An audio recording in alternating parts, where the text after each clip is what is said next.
Hi everyone, and a very warm welcome back to the Commerce Meets Law YouTube channel. As always, thank you so much for clicking on this video and for choosing to spend your time watching this content. I hope that you enjoy it, and I also hope that you gain something from it. So today is part 3 of our series where we explore the ABCs of commercial law, essentially linking commercial or business terms to current affairs and also exploring the wider trends and the wider implications rising from that story from that particular week, so that you can also use the story and the things that you've learned from it a couple of months down the line, perhaps for applications, interviews, or any sort of commercial roles that you may be applying for, or in general to kind of build up your commercial awareness. So, in our first week, we looked at the body shop going into administration. In the second week, we then looked at, so that was last week, Indivior potentially moving its primary listing to the US from the UK. And I really hope that you enjoyed those videos. If you haven't watched them, please do check them out. And for today's video, I thought that we could explore a new industry. So, as I said, I want to try and explore as many sectors as possible and show you how wide ranging commercial law can be and how many sectors it can sort of feed into. So hopefully today's one will be interesting to most of you, and if not that particular sector, at least the kind of principles rising from it will be somewhat enjoyable and valuable. So firstly, following the same structure as the last two videos, we're going to dive into the 3 terms for today, and then we'll explore the story. So let's go. Our letter for today is M. Now, coincidentally, we're also in the month of March, so it all seems to have lined up really well. This wasn't planned, but I think it sort of helps it be a bit more memorable. So I think there's no harm in it whatsoever. So our first word is macroeconomics. Now, this is a part of economics that seeks to simplify and show the progress of whole economies rather than focus on individuals or groups. So if we kind of think about it in terms of zooming in and zooming out, so microeconomics is zooming in. So looking at a particular individual, their day-to-day expenses, what they spend their money on, what they save on, how much money or how much income they have and how many investments they have, that sort of thing, and focusing on either individuals or even families, for example. Whereas macroeconomics focuses on countries, regions, even the global economy as a whole, focuses on the work of financial institutions, of sort of political parties, of multinational corporations, and takes that kind of wider look, the bird's eye view of viewing an economy and seeing how kind of longer term and wider trends are affecting those micro factors. So that's how sort of the micro and macro, they have that interplay in and amongst them. The second term is market share. Now, probably a term that you've heard of before, it's one that's used quite a lot, but put very simply, it's the percentage or portion of the overall market controlled by one company.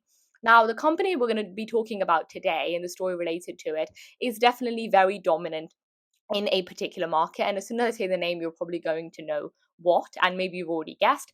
But there are lots of examples of these sorts of companies in various different sectors. So anything from Meta to Microsoft to Tesla to Apple, and so on and so forth.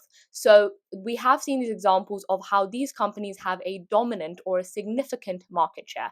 And why is that important? Why do companies want that? So, of course, the bigger the market share, essentially, the more customers you have, the more customers you have, the more revenue you have, the more influence you have in terms of barriers to entry and what sorts of companies are entering that market. So, in general, of course, companies do want as big a market share as possible. Now, of course, if the market share is too big, regulatory bodies can step in and try and reduce that.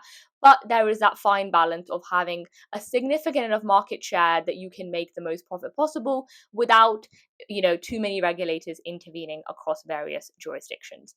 And the final term for today is margin.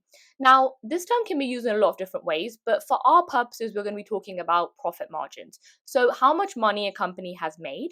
For example, a gross profit of 1 million on sales of 10 million would be a 10% profit margin.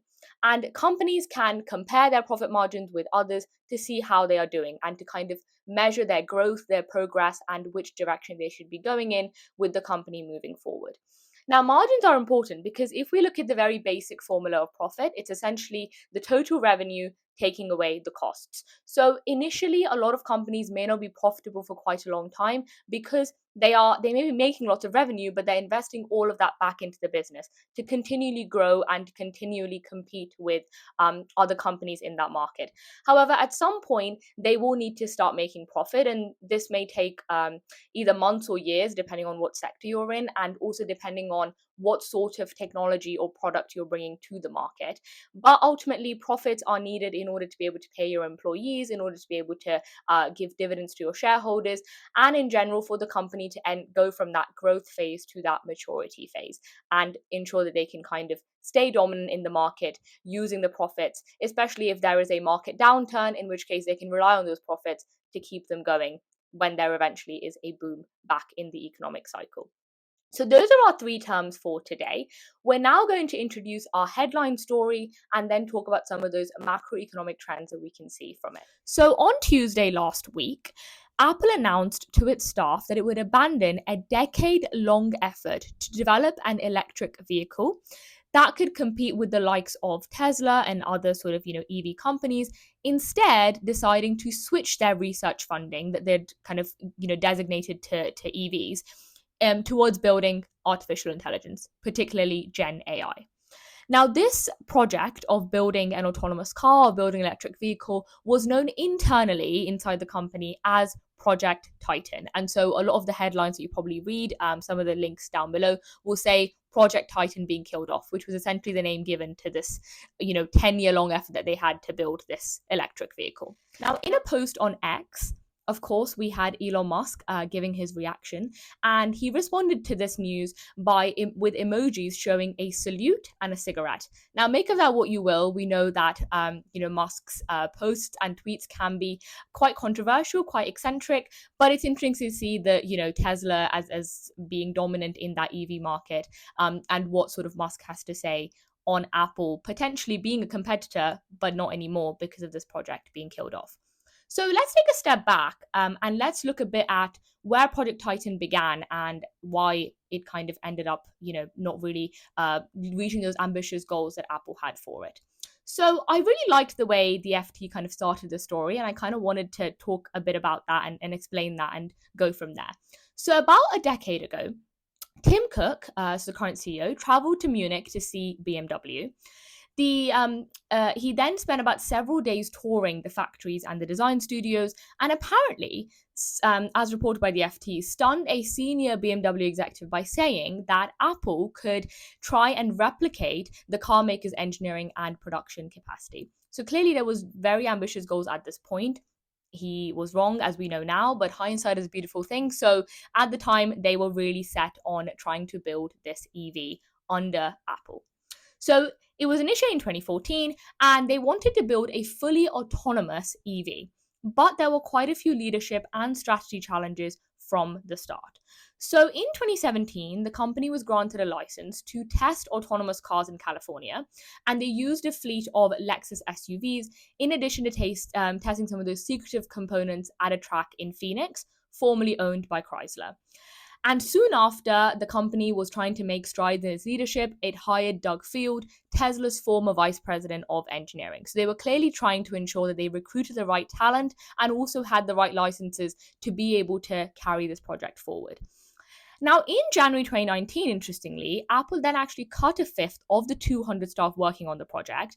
And then in 2021, Field was poached by Ford. So Field Doug Field was part of Apple, having come from Tesla, but had moved on. And so they'd lost, a key asset in terms of talent to help them reach this goal. The company also tried to hire executives from car companies like Lamborghini and Tesla to oversee their development. And interestingly, even though they cut staff in January 2019, actually acquired a autonomous vehicle startup called Drive.ai in June 2019. Now, this was a self-driving startup once valued at $200 million, but at this point was actually closing its doors and laying off all of its staff. But Apple acquired the startup, potentially as reported for the engineers and kind of the employees who were working there rather than the technology itself. But you can kind of see that even though they were cutting staff, they still really wanted to keep this project going. So this move is surprising because it was one of the most significant and ambitious projects in the company's history. Now, the decision to kill it off was internally disclosed by the CEO, the current CEO, Jeff Williams, and the Vice President, Kevin Lynch. And they actually took charge a few years ago after Doug Field departed and then moved to Ford. Now, billions were sunk into the research and development, and as we know, EVs are a brand new technology, and there has been a lot of research and development needed to develop a kind of a technology that can be reliable and be used by the masses.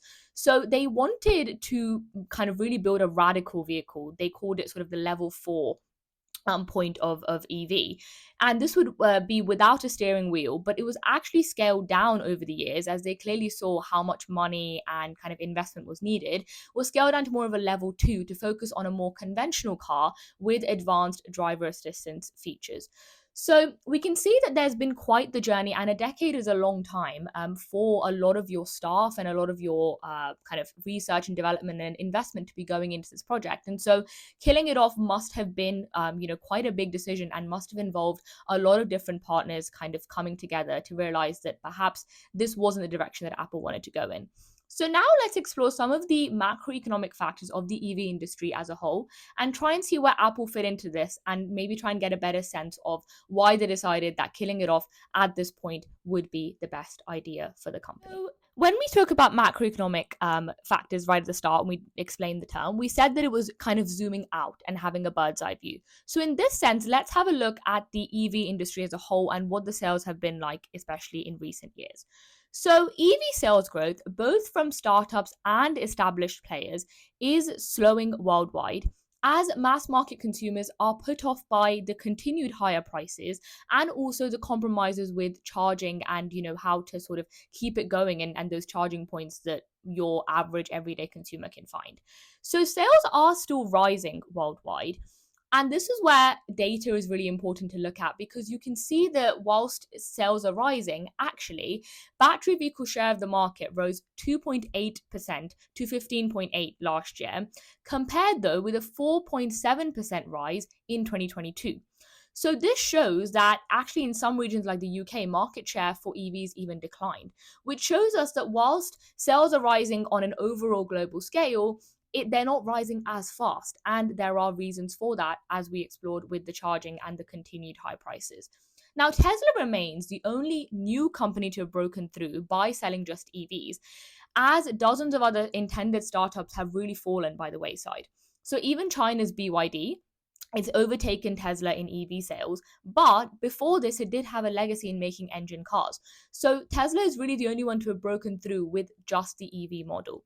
And even last week, fellow startups Rivian and Lucid Motors announced lackluster results, and that saw their shares tumbling as well. So you can see that, for both established and startups, this really has been a struggle.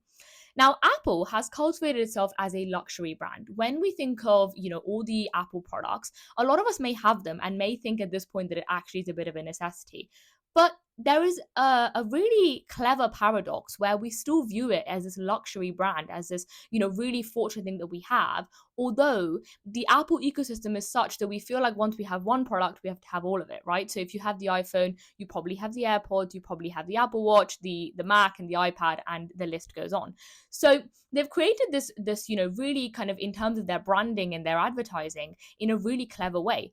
But they quite managed, they really haven't managed to do that with EVs and even the hype around it before the project got to any point where you could see something, kind of happening with that. And they were really kind of, betting on this future of EVs being the new way to be able to drive and get around. And apparently, had Apple's car actually come out, it would have costed a reported $100,000. And this would have still fallen short of the fat profit margins that they get from their sales of iPhones. So that just taking a step back and thinking about that, $100,000 is a lot of money.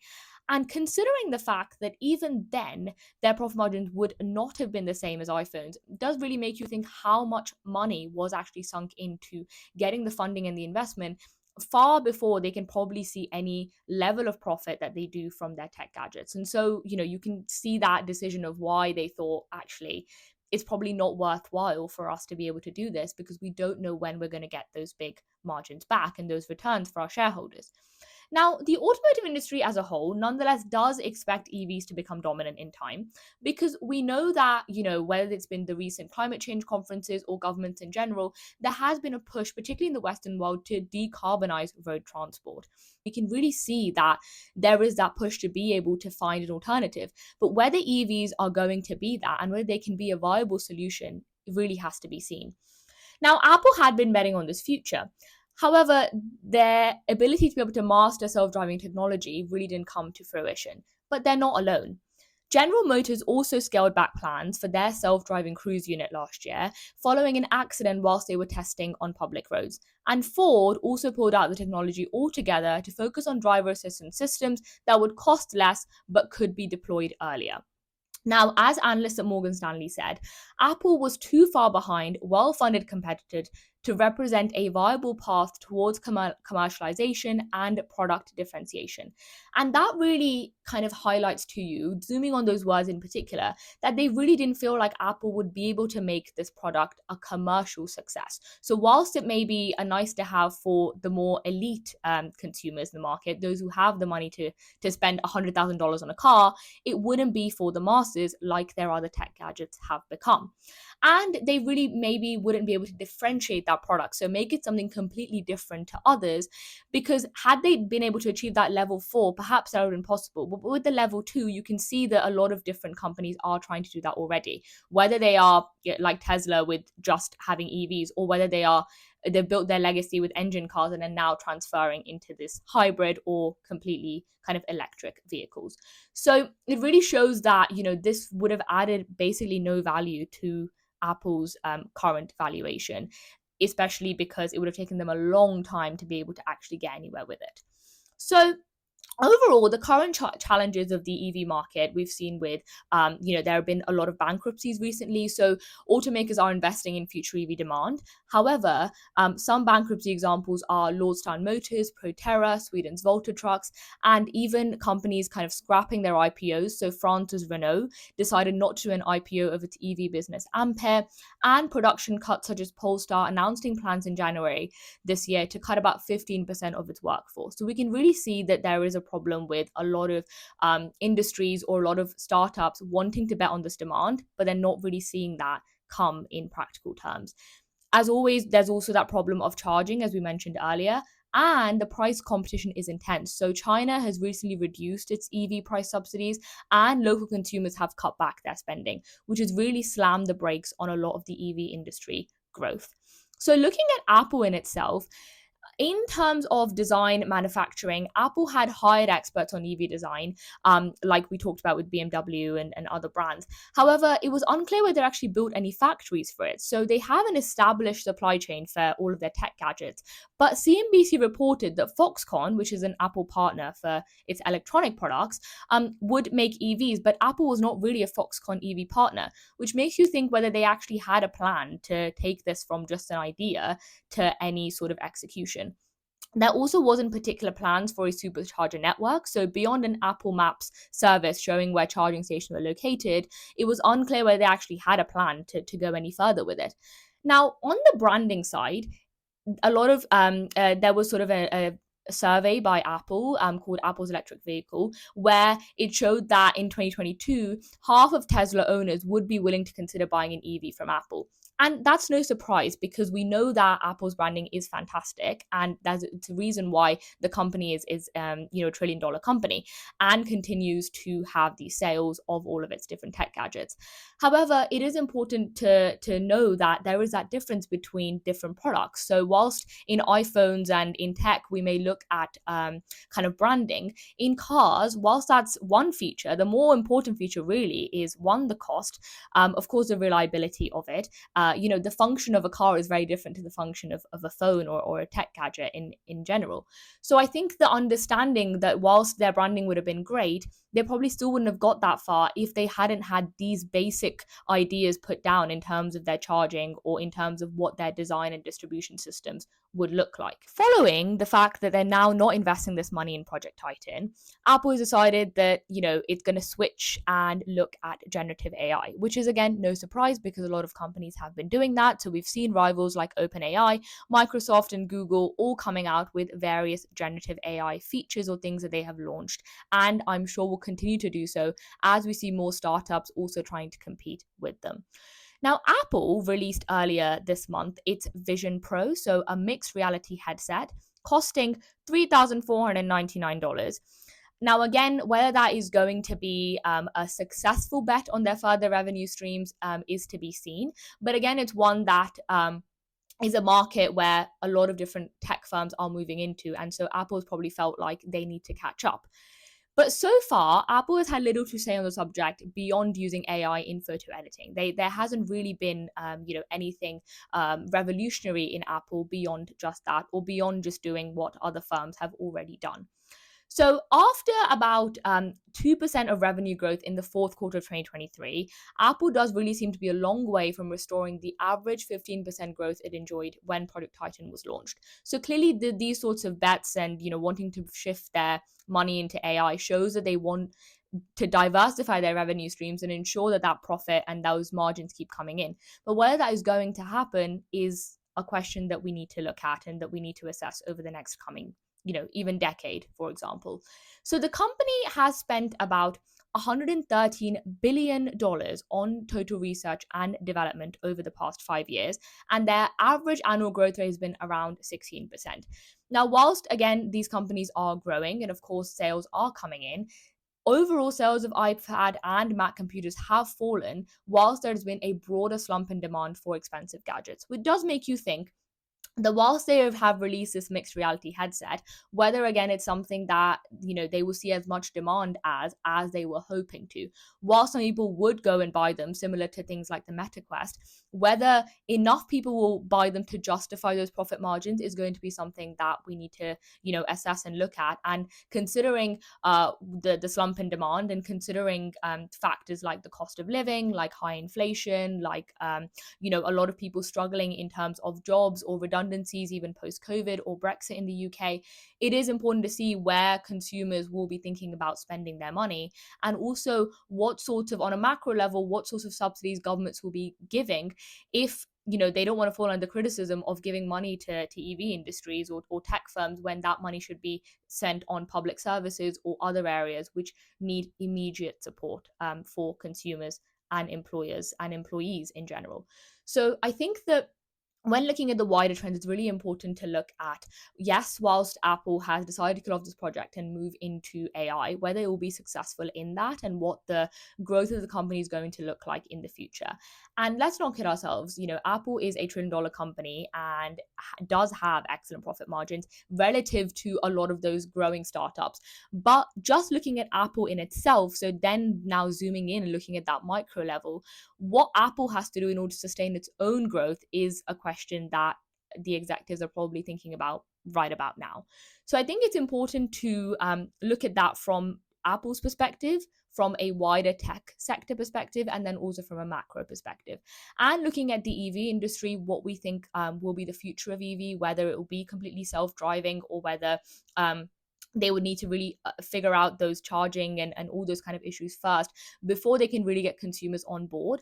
And also at what point it can be produced at a level where most mass market consumers who are right now buying engine cars can afford to buy EV cars. So I think all of those factors are really going to play into it. And it's going to be interesting to see where Apple goes in the future and where the EV industry moves to in the future as well. With that, thank you so much for watching today's video. I really hope that it's been useful, and I really hope that you have learned something from it. As I said at the start, these videos, I want them to be as valuable and also as engaging as possible at the same time. So I try and find that balance where I can.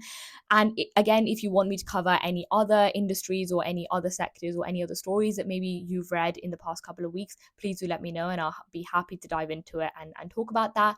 But for now, thank you so much for watching. Please do like and subscribe to the channel, and I'll see you very soon on the next one.